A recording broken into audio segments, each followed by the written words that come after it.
Hello everyone, welcome back to the Nursing Guide. So today we are going to discuss one important topic, that is clinical sociology, which is your unit number 7. तो आज इस topic पे हम discuss करेंगे clinical sociology क्या होता है, उसके क्या फंक्शंस है, क्लिनिकल सोशोलॉजिस्ट क्या होता है, उसका क्या रोल है, क्राइसिस क्या होता है, क्राइसिस इंटरवेंशन क्या होता है, या अब्यूज़ प्रिवेंटिव स्ट्रैटेजीज़ क्या होती हैं.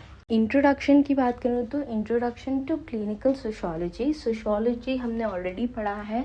सोशोलॉजी होता है रिलेशनशिप को स्टडी करना या human interaction, human behaviour in groups को स्टडी करना. क्लिनिकल सोशोलॉजी की अगर हम बात करें तो सिंपल शब्दों में बोलूँ तो हमने हेल्थ के डिटर्मिनेंट्स पढ़े हैं कि हमारी हेल्थ के कैसे कौन कौन फैक्टर पे डिपेंड करती है. उसमें एक फैक्टर सोसाइटी भी था, है ना, सोशल फैक्टर भी था कि अगर हमारा सोशल लाइफ ठीक है तो हमारी हेल्थ भी कई हद तक ठीक रहती है. या कभी कभी ऐसी प्रॉब्लम आती है, मैं बीमार हूँ, ज़रूरी नहीं है कि मेरी बॉडी में ही कोई दिक्कत हो, क्या पता मेरे को वर्क प्रेशर हो, मुझे किस चीज़ का टेंशन हो, मुझे पढ़ाई का टेंशन हो, मुझे जॉब प्रेशर हो, है ना. तो ये चीज़ भी, अब एक पेशेंट आपके पास बीपी के लिए, हाइपरटेंशन के लिए आता है, आप तो देख रहे हो कि उसका बीपी बढ़ा है, पर क्यों बढ़ा है? सोसाइटल कॉज ये भी हो सकता है कि उसको बहुत टेंशन है ना, बहुत उसके पास प्रेशर है काम का. तो ये ही चीज़ हम स्टडी करते हैं क्लिनिकल सोशोलॉजी में. ये एक इंसान के बॉडी को न्यूज़ एज अ होल, उसके माइंड को, उसके एनवायरनमेंट को स्टडी करता है कि उसे केयर प्रॉपर मिल रही है या नहीं मिल रही है, या क्या उसके साथ ऐसा एनवायरनमेंट कैसा है, उसका फैमिली सपोर्ट कैसा है. Now let's move to an important and sensitive topic, that is abuse. अब हेल्थ केयर में हमें रिकग्नाइज करना बहुत ज़रूरी है, ये जानना बहुत ज़रूरी है कि जो अब्यूज़ है वो हमेशा विजिबल नहीं होती है. कभी कभी आपको पता ही नहीं चलता है कि पेशेंट के साथ क्या गलत हुआ है. फॉर एग्ज़ाम्पल, एक पेशेंट आया जिसको ब्रूशेस थे, है ना, वो फिज़िकल अब्यूज़ इंडिकेट कर सकता है कि शायद किसी ने उसको मारा है. लेकिन बट एक ऐसा पेशेंट है जो कॉन्स्टेंटली इंसल्टेड या इग्नोर है, वो इमोशनल अब्यूज़ फील कर रहा है, उसको भी हम इक्वली हार्मफुल मानेंगे, है ना. जो वर्बल अब्यूज़ फील कर रहा है, फॉर एग्जांपल फेस कर रहा है. अब एक रियल लाइफ सिनेरियो ले लेते हैं. एक एल्डरली वुमेन आपके पास बार बार आ रही है अलग अलग कंप्लेंट्स लेके. अब आपने उल्टी सीधी कंप्लेंट्स लेकर, अब आपने उससे जब आराम से बात करी तो आपको पता चला कि जो उसकी फैमिली है वो ना उसका मेडिसिन का खर्चा उठा रही है, बट क्या कर रही है, उसके पैसे इस्तेमाल कर रही है, उसको खाने को सही से नहीं दे रही है. अब वो उसकी वजह से बीमार होती जा रही है, तो उससे हम फाइनेंशियल अब्यूज़ कहेंगे. सिमिलरली सेक्सुअल अब्यूज़ हो सकता है ना, अनवांटेड सेक्सुअल एक्ट में जब लोग इन्वॉल्व हो जाते हैं, है ना, फोर्सफुल एक्ट्स में. नेगलेक्ट हो सकता है. नेगलेक्ट मतलब जब बेसिक केयर नहीं दी जा रही है, खाना नहीं दिया जा रहा है, उनकी केयर नहीं करी जा रही है, उनको दवाई नहीं दी जा रही है, ये नेगलेक्ट में आता है. It is also a type of abuse. So जो की रोल है नर्स का वो सिर्फ ट्रीटमेंट नहीं है, बट रिकग्निशन है कि हम रिकग्नाइज़ करें कि हमारा पेशेंट आ रहा है, हमने दवाई दे दी, हमने उसे भेज दिया, बट क्या वो चीज़ कोई ऐसा कॉज है या उसके साथ कोई अब्यूज़ तो नहीं करी जा रही है, राइट. इसलिए काफ़ी ऐसे विक्टिम्स होते हैं जो बोलते नहीं हैं, but we as nurse we have to observe, assess and act.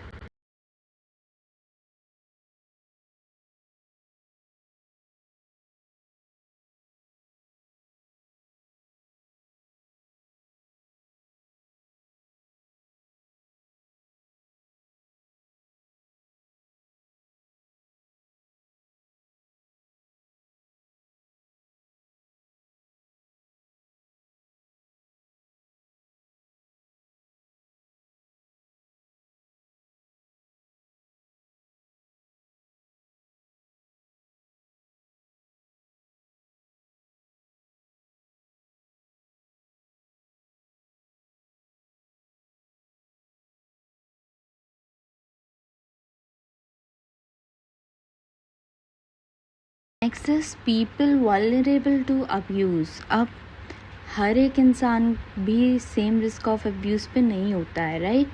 कुछ ऐसे ग्रुप्स होते हैं जिनको हम वल्नरेबल बोलते हैं क्योंकि उनकी डिपेंडेंसी होती है या कोई ऐसी कंडीशन होती है जिसकी वजह से हम उनको वल्नरेबल ग्रुप के अंदर रखते हैं. जैसे कि बच्चे हो गए, राइट. छोटे बच्चे जो हैं वो अपनी सेफ्टी या अपनी हर एक चीज़ के लिए कम्प्लीटली डिपेंडेंट होते हैं अडल्ट्स पे, तो वो अपना उतना ज़्यादा ध्यान नहीं रख पाते हैं, या हम बोलें वो समझ नहीं पाते हैं जब उनके साथ कोई ऐसा अब्यूज़ हो रहा होता है, राइट।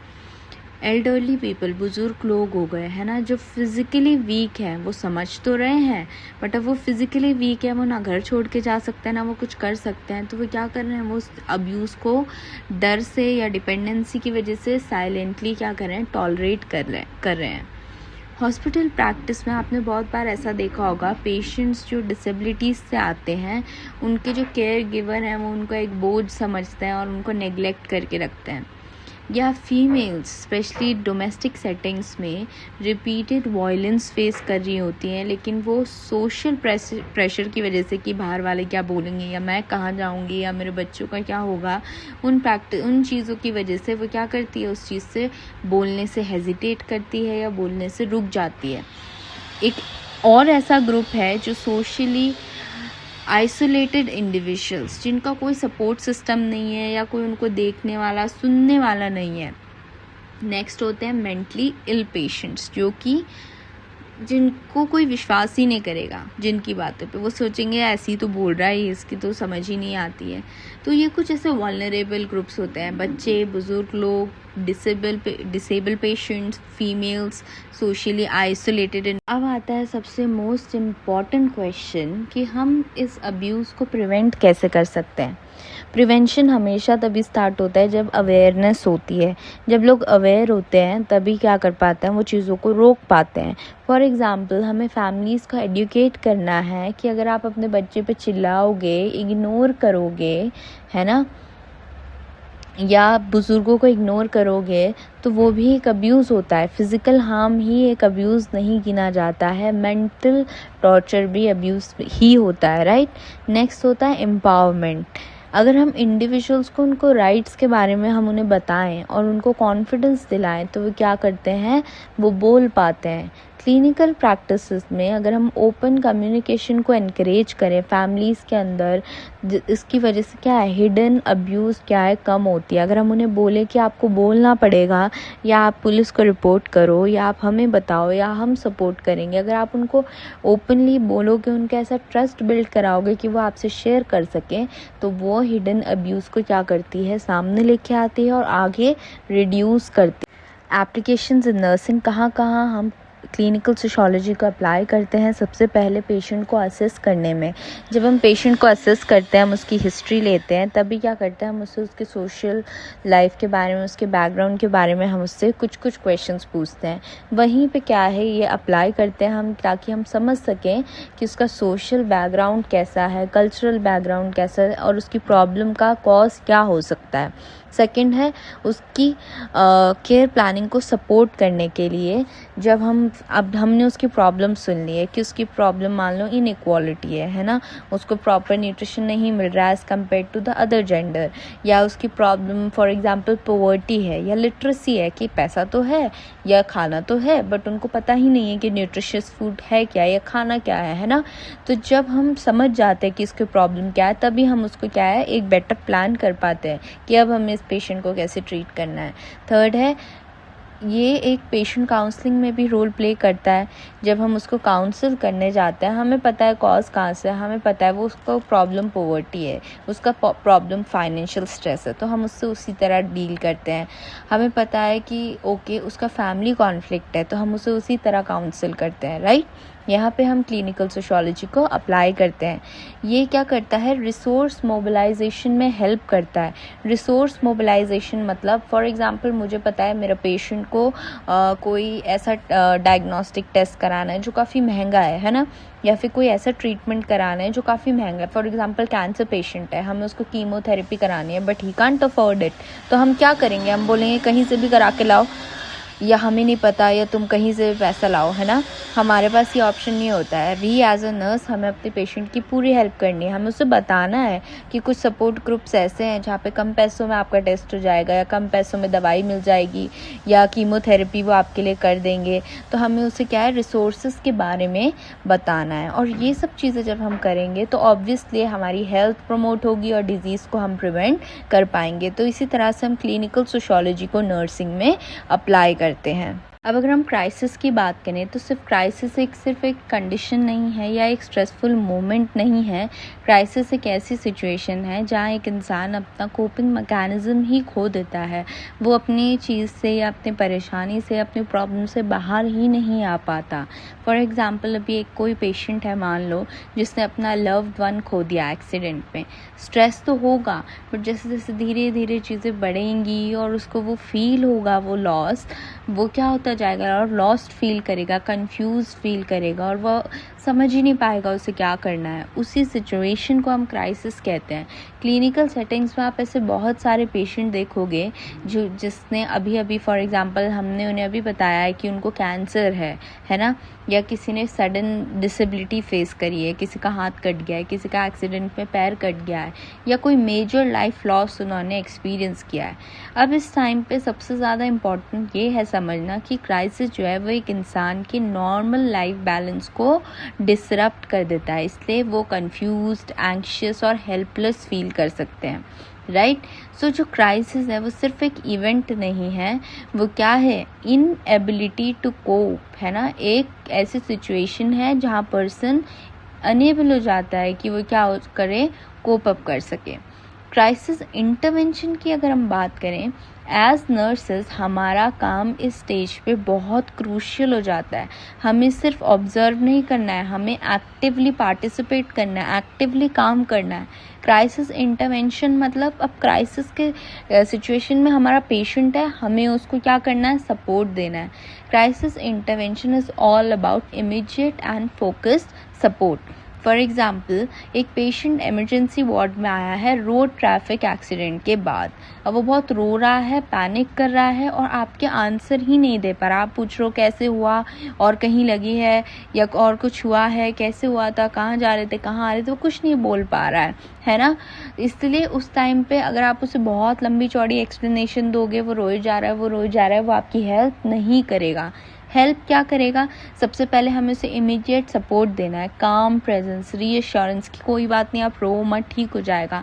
हम उसे समझाने बैठेंगे तो वहाँ चीज़ें कोई फ़ायदा नहीं है। उसके बाद हमें उसे इमोशनल सपोर्ट देना है। जब वो बोलने लगे हमें क्या करना है, उसको सुनना है बिना जज करे। सेम टाइम पे हम उसे सेफ्टी भी देनी है, फिज़िकली भी, कि आप ठीक हो, हमने आपको बैंडेज कर दिया है, हमने आपको मेडिसिन दे दी है, वॉटेवर। और साइकोलॉजिकल भी आपको उसको सेफ्टी प्रोवाइड करनी है। नेक्स्ट हमको क्या करना है, उसके प्रॉब्लम को आइडेंटिफाई करना है कि कहाँ क्यों रो रहा है। वो फैमिली कंसर्न्स है, वो बहुत डर गया है, ये क्या हो रहा है, जो क्या है वो इतना एंक्शस हो रहा है। इसी के बाद हम क्या करते हैं, उसकी स्टेबिलिटी को रीगेन कर पाते हैं। कभी कभी स्मॉल कंट्रोल, जैसे डीप ब्रीदिंग करो आप, या किसी फैमिली मेम्बर से बात करना, हमारे ऐसी सिचुएशन में बहुत बड़ा डिफरेंस लाता है। तो क्राइसिस सिचुएशन या क्राइसिस इंटरवेंशन प्रॉब्लम एकदम से सॉल्व करना नहीं होता है। क्राइसिस इंटरवेंशन होता है कि हम क्या कर सके, पर्सन को स्टेबलाइज कर सकें ताकि वो दोबारा से कोप अप करना स्टार्ट करे। Now let's move to an important and sensitive topic, that is abuse.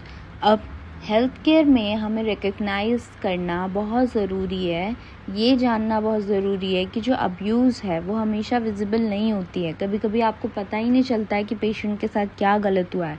For example, एक पेशेंट आया जिसको ब्रूशेस थे, है ना, वो फिज़िकल अब्यूज़ इंडिकेट कर सकता है कि शायद किसी ने उसको मारा है। लेकिन बट एक ऐसा पेशेंट है जो कॉन्स्टेंटली इंसल्टेड या इग्नोर है, वो इमोशनल अब्यूज़ फील कर रहा है, उसको भी हम इक्वली हार्मफुल मानेंगे, है ना, जो वर्बल अब्यूज़ फील कर रहा है, फॉर एग्जांपल फेस कर रहा है। अब एक रियल लाइफ सिनेरियो ले लेते हैं। एक एल्डरली वुमेन आपके पास बार बार आ रही है अलग अलग कंप्लेंट्स लेके। अब आपने उल्टी सीधी कंप्लेंट्स लेकर, अब आपने उससे जब आराम से बात करी तो आपको पता चला कि जो उसकी फैमिली है वो ना उसका मेडिसिन का खर्चा उठा रही है, बट क्या कर रही है, उसके पैसे इस्तेमाल कर रही है, उसको खाने को सही से नहीं दे रही है।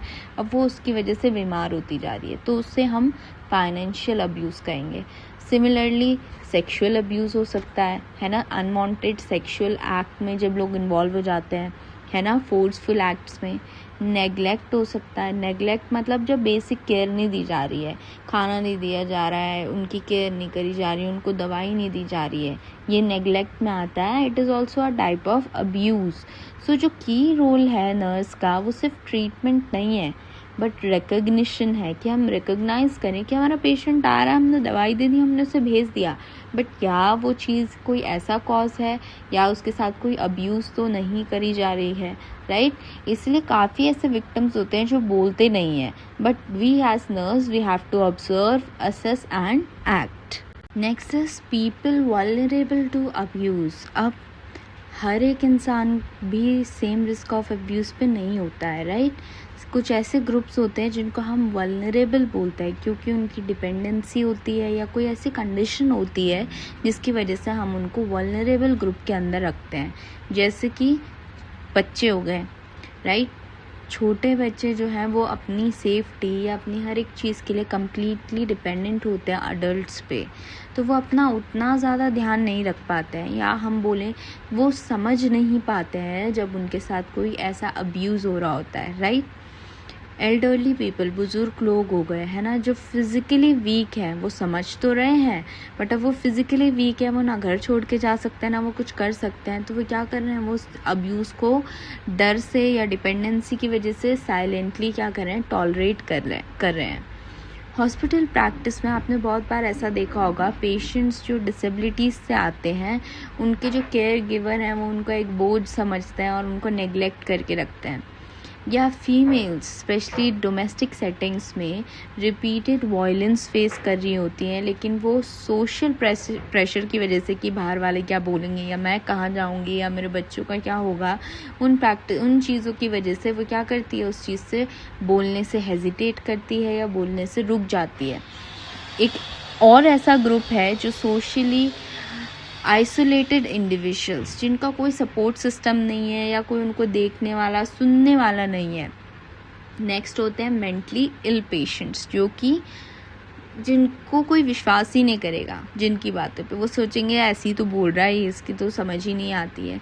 तो ये कुछ ऐसे वल्नरेबल ग्रुप्स होते हैं, बच्चे, बुजुर्ग लोग, disable patients, females, socially isolated individual और मेंटली इल पेशेंट। सो हमेशा याद रखना है वल्नरेबिलिटी जो है वो हमारी इंडिपेंडेंस वो तब इंक्रीज़ होती है जब हमारा इंडिपेंडेंस कम हो जाता है, जब हम खुद को प्रोटेक्ट नहीं कर पाते हैं, तभी हम वल्नरेबल में माने जाते हैं, वल्नरेबल ग्रुप में गिने जाते हैं। तो एज नर्सेज जो बोल नहीं सकते, हमें उनके लिए क्या बनना है, वॉइसेस बनना है। अब आता है सबसे मोस्ट इम्पॉर्टेंट क्वेश्चन कि हम इस अब्यूज़ को प्रिवेंट कैसे कर सकते हैं। प्रिवेंशन हमेशा तभी स्टार्ट होता है जब अवेयरनेस होती है। जब लोग अवेयर होते हैं तभी क्या कर पाते हैं, वो चीज़ों को रोक पाते हैं। फॉर एग्ज़ाम्पल, हमें फैमिलीज़ को एडुकेट करना है कि अगर आप अपने बच्चे पे चिल्लाओगे, इग्नोर करोगे, है ना, या बुज़ुर्गों को इग्नोर करोगे तो वो भी एक अब्यूज़ होता है। फ़िज़िकल हार्म ही एक अब्यूज़ नहीं गिना जाता है, मेंटल टॉर्चर भी अब्यूज़ ही होता है, राइट। नेक्स्ट होता है एम्पावरमेंट। अगर हम इंडिविजुअल्स को उनको राइट्स के बारे में हम उन्हें बताएं और उनको कॉन्फिडेंस दिलाएं तो वो क्या करते हैं, वो बोल पाते हैं। क्लिनिकल प्रैक्टिसेस में अगर हम ओपन कम्युनिकेशन को एनकरेज करें फैमिलीज़ के अंदर, इसकी वजह से क्या है, हिडन अब्यूज़ क्या है, कम होती है। अगर हम उन्हें बोले कि आपको बोलना पड़ेगा या आप पुलिस को रिपोर्ट करो या आप हमें बताओ या हम सपोर्ट करेंगे, अगर आप उनको ओपनली बोलोगे, उनका ऐसा ट्रस्ट बिल्ड कराओगे कि वो आपसे शेयर कर सकें, तो वो हिडन अब्यूज़ को क्या करती है, सामने लेके आती है और आगे रिड्यूस करती है। पेशेंट के जो फैमिली सपोर्ट सिस्टम है उसको स्ट्रेंथन करना, है ना। हम फैमिली से भी जब उनको बात करते हैं, हम उनको समझाते हैं कि आप ही अगर सपोर्ट करोगे तो पेशेंट जल्दी इस चीज़ से बाहर आ पाएगा। उससे क्या है, स्ट्रेस कम होता है, जिसकी वजह से अब्यूसिव बिहेवियर भी कम होता है। सबसे ज़्यादा क्रिटिकल रोल ही यही, मतलब सबसे ज़्यादा मेजर प्रॉब्लम ही यही है कि हम बताते नहीं है। रिपोर्टिंग, एज नर्सेस हमें क्या करना है, लीगली एथिकली हम रिस्पॉन्सिबल होते हैं कि अगर कोई ऐसी चीज़ हमें लग रही है कि ये अब्यूज़ हो सकती है, कोई फीमेल पेशेंट आई है, रेप केस हो सकता है, कोई डोमेस्टिक वायलेंस हो सकता है, कोई बुज़ुर्ग आया है आपके पास, वो नेग्लेक्शन का शिकार हो सकते हैं, है ना। तो आपको क्या करना है, उस चीज़ को रिपोर्ट करना है। साइलेंस, अगर हम भी चुप हो जाएंगे तो वो सिचुएशन को क्या करेगा, वर्स कर देगा। इसलिए सबसे ज़्यादा इम्पॉर्टेंट क्या है, लीगल प्रोटेक्शन। लॉ एग्जिस्ट करता है हर एक क्राइम के लिए, हर एक अब्यूज़ के लिए, है ना। बट हमें पेशेंट को बताना है कि वो उसको क्या कर सके, अपने राइट को कैसे वो ले सके, अपने राइट को कैसे वो क्या कर सके, यूज़ कर सके। तो जो बॉटम लाइन है वो है, अब्यूज़ प्रिवेंशन सिर्फ एक सिंगल एक्शन नहीं है, ये अवेयरनेस, सपोर्ट और टाइमली इंटरवेंशन के साथ बनता है। अब्यूज़ प्रिवेंशन ऐसे ही नहीं कि आज मैंने बोल दिया और हो गया। जब हम अवेयर करेंगे, लोगों को सपोर्ट देंगे और टाइम रहते एक्शन लेंगे, तभी क्या है, वो प्रिवेंट हो पाएगा। और हेल्थ केयर प्रोफेशनल होने के नाते हम फ्रंट लाइन पे हैं कि हम उनका प्रोटेक्शन सिस्टम बने। सो वेदर ये कोई क्राइसिस सिचुएशन है या अब्यूज़ है, आपको हमेशा याद रखना है, एज नर्सेज हम सिर्फ केयर गिवर्स नहीं हैं। Our role is to advocate, protect and support. और सबसे ज़रूरी है कि हमें क्या करना है, उसकी लाइफ को बदलना है या उसकी लाइफ को सेव करना है। So if you like the video, please like, share and subscribe the nursing guide.